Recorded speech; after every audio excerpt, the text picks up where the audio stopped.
Hi everyone, Pete and Grada here, and tonight we only had one question, which is a very easy one. And we've been arguing about it all day. That's right, it's often the simple things in life that trip you up. So the question was, if you have two supplements, only two supplements to take, which ones would you take? And okay, I'll give Peter a chance. Peter is just busting to share what he will take. They're not per se supplements. I probably heard the question wrong. What two things? And I've had people who have come to me totally dehydrated and lacking minerals and trace minerals, and that's all they've done. They've drunk water and had salt and improved their health out of sight. So if you don't have those two things, you might as well forget having other things. But supplement-wise, I'll hand back over to Grada. Okay, supplement-wise, I would never go without my iodine. I love iodine. No, that's not iodine. Oh, that's not iodine. You've tricked me. Okay, so do you want to... Peter, I'm desperate for iodine. I am actually, because it's night time, but normal people put their iodine on in the morning. I'll show people how to do it. Okay, so... 5 to 10 drops. Okay. So beautiful. That was about 10 drops. Can you see it? It's a bit hard. Peter just... Okay, there we go. So I'll just actually feel where that's going. Oh yeah, it's going into my lungs, which never goes into my lungs. It usually always goes into my side or the tummy. So you must be having a bit of grief and sadness happening. It's going into my lungs because Pete and I had an argument over tea. About what you should... It's actually about something I'm going to do when I do my next Facebook Live at 8 o'clock. Which is actually to do with how you can live with each other in peace, in harmony, and easy flow of love. And we got into an argument. Alright, so the iodine is going into my lungs and cleared that grief, so that's good. So I would definitely always take iodine because it does everything in your body. So it's good for your hormones, kills candida, great for your brain, brain activity, which I always feel is important because I love, essential for the thyroid.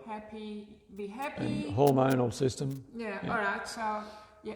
Grada often says that if she had to live on a deserted place and was allowed to take one thing, iodine would be the one thing she'd take. That's right, because it makes me feel so happy, even when Peter is grumpy. Anyway, it's good for your hormone. It helps you to grow ovaries. Is that important? It protects the ovaries from developing abnormal cells as well as the breasts and other sex organs, prostate in men. So it even helps you to grow balls. Protects those things. Mm-hmm. Yeah, all right. Okay, and it's really good for your immune system too. So really great for children as well when they come home and they pick up the sniffles and all sorts of horrible things like foot and mouth disease that's going on at the moment. Just put some extra iodine drops on your child's tummy or anywhere. What would it be the next one? All right, so that was my turn. So I'll hand you over to Peter. Well, depending what is happening, I would probably choose beet flow as the other next thing if you only took two things, iodine and beet flow, because beet flow assists the liver, which is the organ that gets the toxins out of the body, to get rid of those toxins. It gets the bile so it'll run properly. And that detoxifies the body. But in so doing, Grada's got a very good illustration behind us because it does many other things.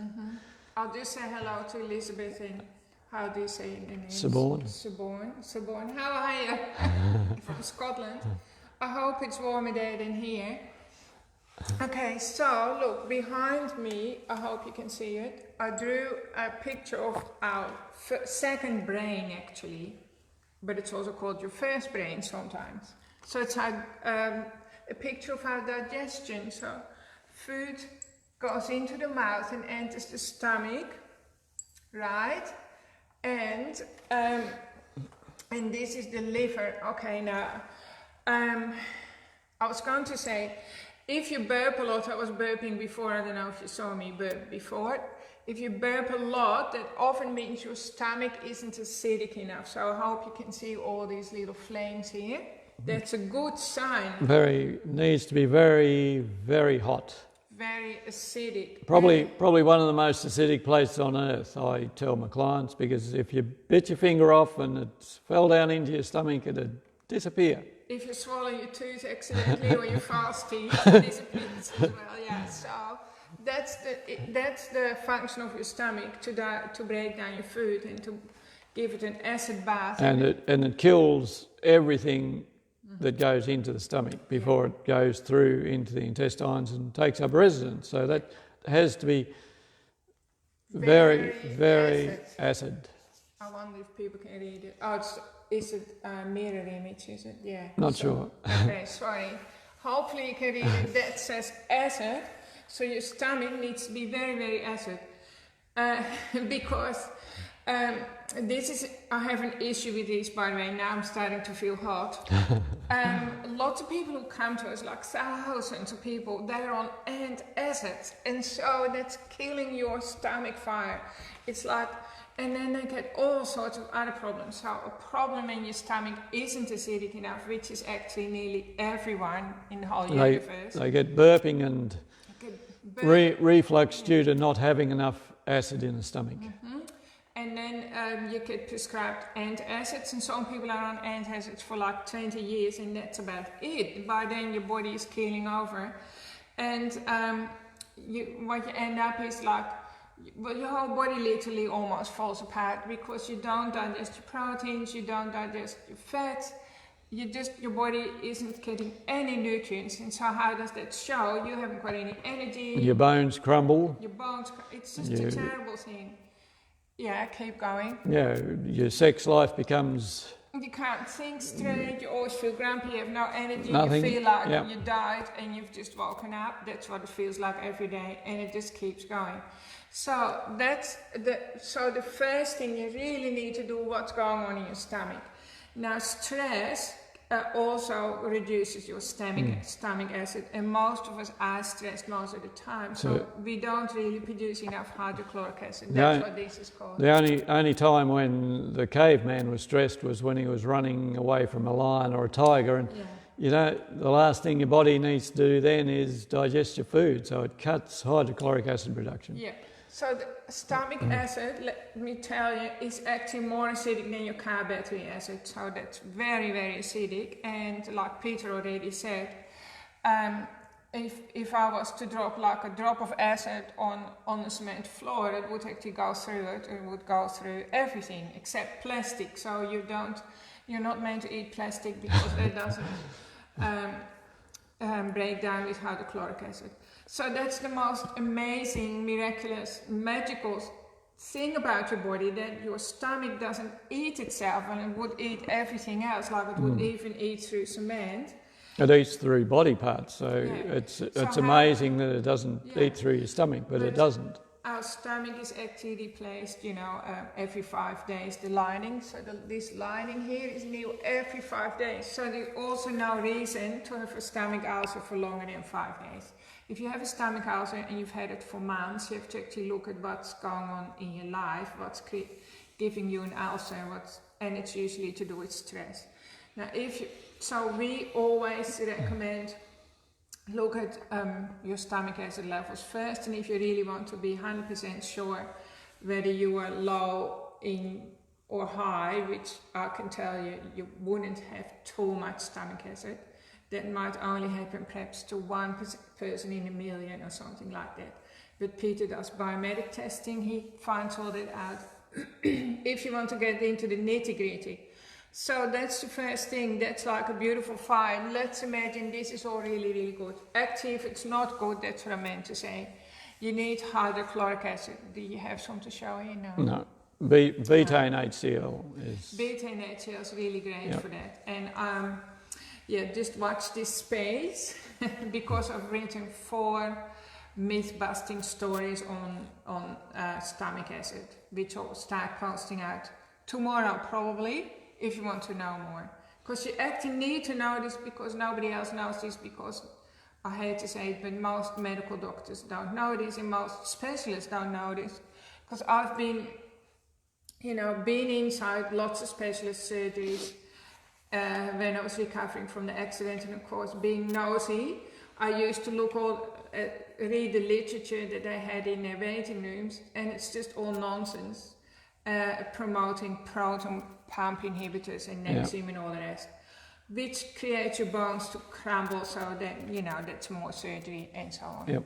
Alright, so if this fire is nice and fierce, after a few hours, this food is digested and it drops down into the small intestine. So this is your small intestine. And just outside the stomach, it likes to be neither acid or alkaline. It likes to be neutral. Actually, this is your small intestine.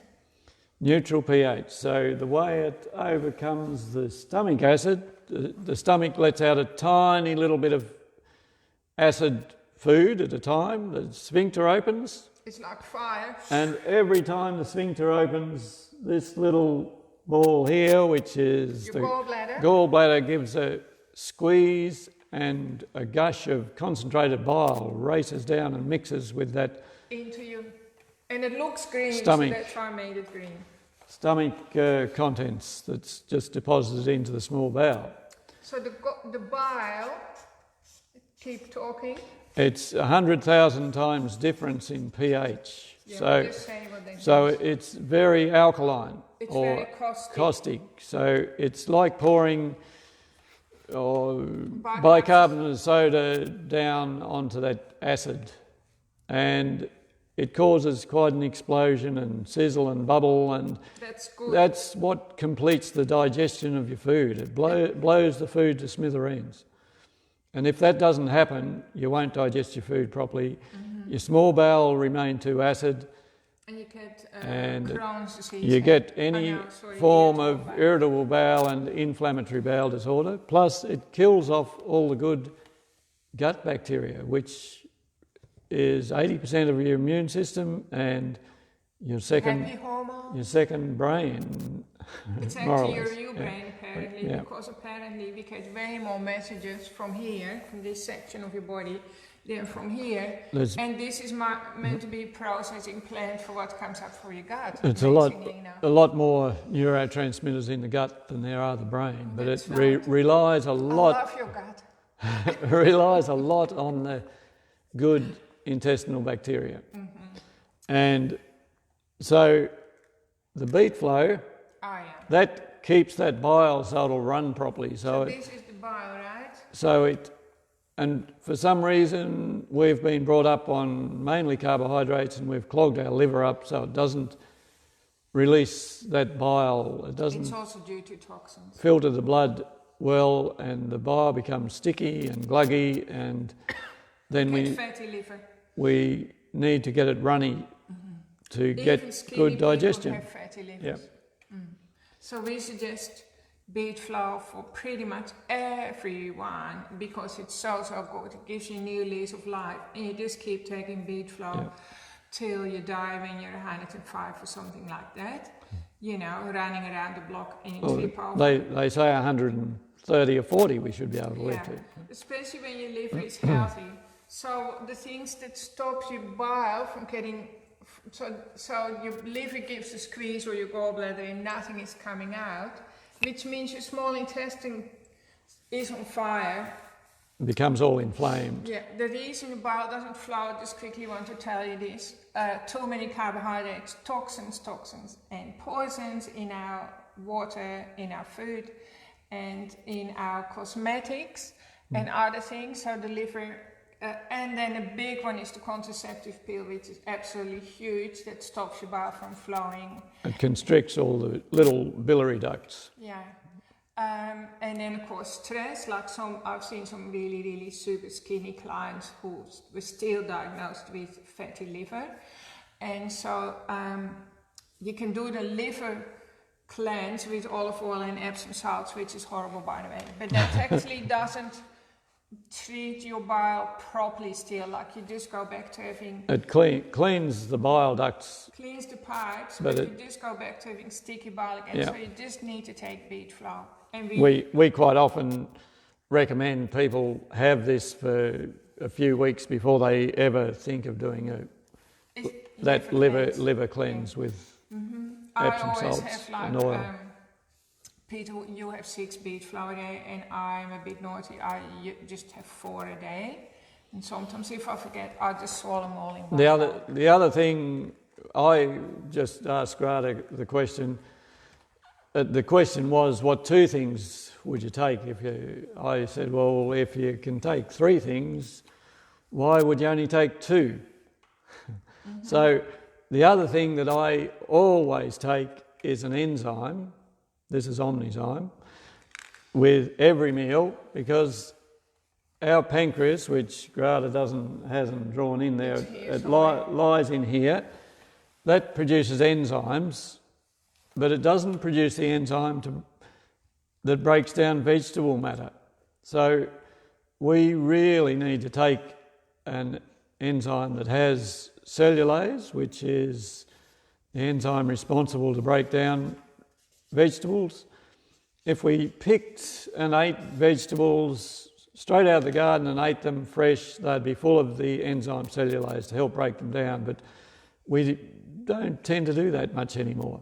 They've been sitting around on shelves and in supermarkets for days often, and they are devoid of enzymes. So Omnizyme is a really great enzyme, I think. Excellent value.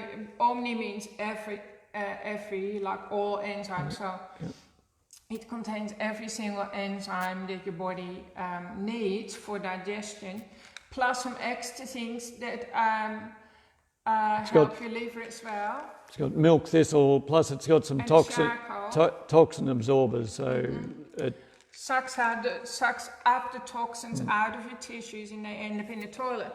So I just want to show you, this is your large bowel. See that brown, that means poo. And your poo always travels up, by the way. So this is often where a lot of poo gets stuck, in this section, because it has to go up the mountain, then go sideways and then down.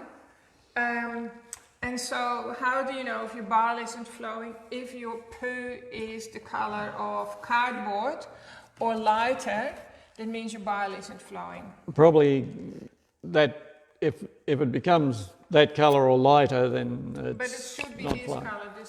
I'll just show you.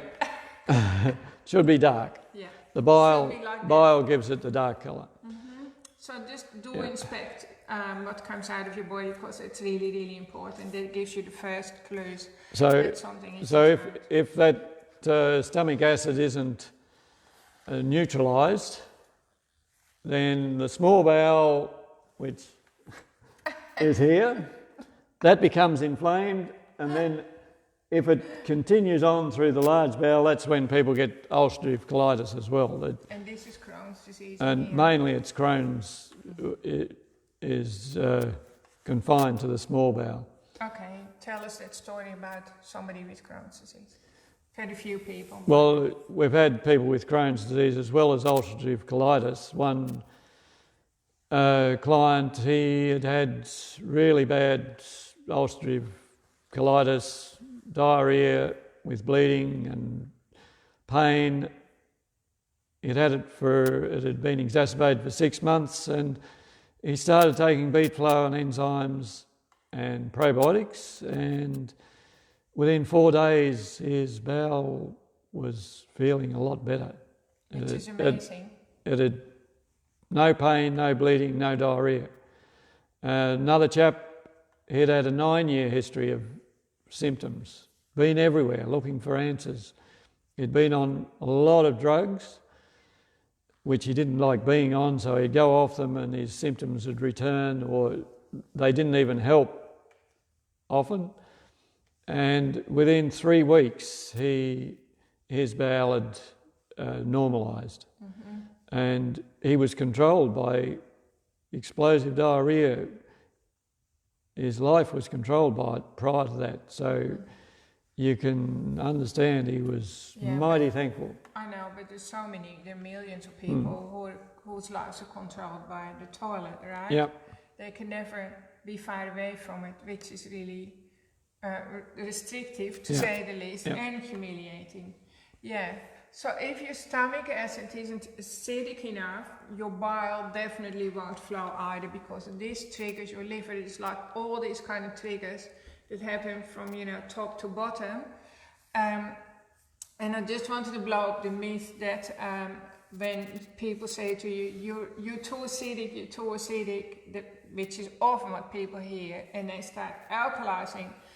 That's not really what's going to help you, right? Because some parts of you need to be incredibly acidic, and some parts of you need to be incredibly alkaline. So which part are people talking about when they're saying you're too acidic? And then people, they rave on about alkaline food or acid food, and that differs from person to person, because the foods that make me acid make Peter alkaline, and vice versa. Quite often, if people don't digest their food properly, it still goes into the bloodstream and out into the lymphatic system, which causes acidity within the tissues. That's called secondary acidity. And the reason why is because they haven't had that bile flow going, which is very alkaline, but also they probably haven't had anywhere near enough acid in the stomach to break down the food to start with. So a few more golden rules. So it's all explained in the blogs that I'm sending out in the next 10 days. But there are some rules you need to stick to. Happy, don't drink with your meal. If you imagine what happens to flames when you pour water on it, it's goodbye, right? So that you wouldn't get the fire extinguisher out. Your stomach will get water into the bloodstream. It'll be empty within about 15 minutes. If you have a drink 15 minutes before a meal, then it'll be empty by the time you sit down for your meal. Yeah, so don't drink with your meals, drink for 2 hours after your meal. So and then it takes about 1.5 to 2 hours for a good meal to empty out of the stomach, so don't put any more fluids in that time. And then you only eat as much as fits into your...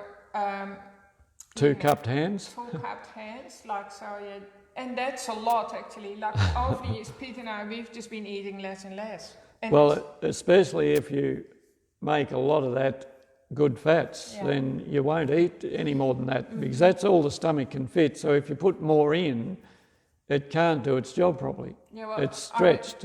That's how I read somewhere our stomach can stretch to the size of a watermelon, but it's like mighty uncomfortable. And why would you do that anyway? That's just hurting your body. Like today, Pete and I had a cup of coffee in a restaurant, and I watched 3 businessmen. They ordered pizzas, and the pizzas were like enormous, and they had one huge pizza each. And I mean, how can you, that means all their energy for the rest of the day would have gone into digesting that pizza, and they probably would have had tea that night and not moving much. And it just really affects the quality of life, and it doesn't make any sense. So you have to actually, be a little bit, have some common sense when it comes to your body, don't you? Anyway, so that's probably all I want to say. So your bile, before I forget, because you might find this interesting, your bile is almost like a soapy substance. So like if you have a lot of grease on your hands or oil on your plate, you have to wash your hands with like a detergent, don't you? So the bile is like the detergent. So it breaks down the fats, digests the fats so we can use them as energy. That's right. So you do really need good bile flow, and you do feel a lot better. And like every part of your body will benefit from it. So I hope that was... So the ultimate vitality boost pack that we've put together, which includes the beet flow, Omnizyme, a probiotic and iodine, we put that together at a discounted price because it's helped so many people. And it's what we take ourselves. It's what we take every day, and we take it away with us wherever we go. So that's actually one product that we take. Then we can take another product, which would be, for me, beta and HCl or magnesium. But or Anyway, come and check out the shop because we've been crazy. I should say Peter's been crazy and renovating I'm probably looking a bit tired tonight. He's been going, what do you call it, hammer and tongs or something. Is that what you're saying? Ben and I did a bit of damage in the knocked some walls reception out, area. Lots of shelving up, and our products are much easier to find. So now when you walk in, it's just all like so easy for you. Or of course you can order stuff online too. But anyway, I hope that you found this interesting. So if you have been told you're too acidic or too alkaline and you don't know which parts, the worst thing would be if your stomach was alkaline and the parts that were meant to be alkaline were too acidic, and sometimes it does happen with people and they suffer terribly, right? So then it's all upside down on the inside out. So you need some testing and help from Peter. I would recommend that we have biomedics testing done. Siobhan, we have shipped things to the UK. So if you go online, you can order and it does come up with international shipping. Yeah, or Ireland, or we've shipped things overseas, Awesome. So everyone, thank you so much for tuning in and asking us questions and putting up with my illustrations. But it's very, very important because actually this is like the root system of a tree. Like, and if your root system fails, it's goodbye to you too. So this is the nutrients that create new cells. Yeah. So if we're not digesting them well, we're not creating good new cells. Yeah, we really, really want you to thrive, not just survive from day to day. We want you to feel great and have lots of fun. And pick a little fight every now and then, get over it straight away, and just feel alive. That's what we want for everyone. Okay, so all right. Thanks for tuning in, and give us more questions for next week. Yeah. Bye bye. Stay safe.